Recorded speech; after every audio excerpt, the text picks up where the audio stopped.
ডিভোর্সের পরে বাবার বাড়িতে কেমন সুখ। কিছু কিছু মেয়ে আছে বিয়ের পরে স্বামী না চাইলেও তাদের মন চাইলেই যখন তখন তারা বাবার বাড়িতে চলে যায়।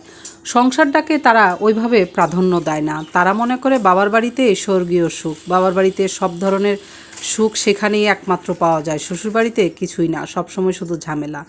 অনেক সময় অনেক মহিলাদেরকে দেখা যায় বছর মাঝামাঝি এবং শেষের দিকে বাচ্চারা যখন ছুটি পায় কিংবা স্কুল বন্ধ হয়ে যায় তখন তারা বাবার বাড়িতে চলে যায় দীর্ঘ সময়ের জন্য, 15 দিন, 20 দিন এবং কি 1 মাসের জন্য।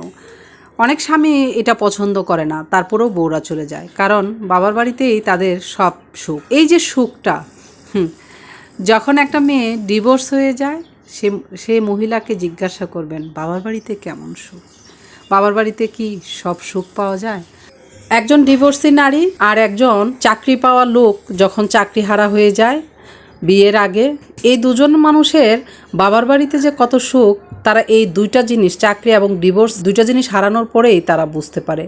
কারণ যখন একটা পুরুষের চাকরির টাকা হাতে নিয়ে বাবা মার অভ্যাস হয়ে যায়, সেই সময় 2, 4, 5 বছর চাকরি করার পরে যদি পুরুষটার চাকরি না থাকে তাহলে দেখবেন বাবা মার কাছে এর চেয়ে অবহেলা আর কখনোই সে ছেলে পায়নি। ঠিক একটা ডিভোর্সি মেয়েও এরকম। বিয়ের আগে একজন ডিভোর্সি মেয়ে তার বাবার কাছে রাজকন্যা, তার জন্য আলাদা একটা রুম থাকে। গরমকাল হোক শীতকাল হোক, কোথায় ঘুমিয়ে মেয়েটা শান্তি পাবে তার জন্য স্পেশাল একটা, গরিব হোক বড়লোক হোক, প্রত্যেকটা বাবা মার একটা সুন্দর জায়গা দেয়া থাকে মেয়ের জন্য। অথচ একটা মেয়ে যখন ডিভোর্সের পরে বাবার বাড়িতে যায় দেখবেন তার একটা সময় তার জন্য ছিল সেই রুমটা তো থাকেই না, বরঞ্চ গরম হোক শীত হোক, কোথায় শুবে না শুবে, কষ্ট হবে না ভালো হবে, তাতে আসলে কোনো কিছুই যায় আসে না।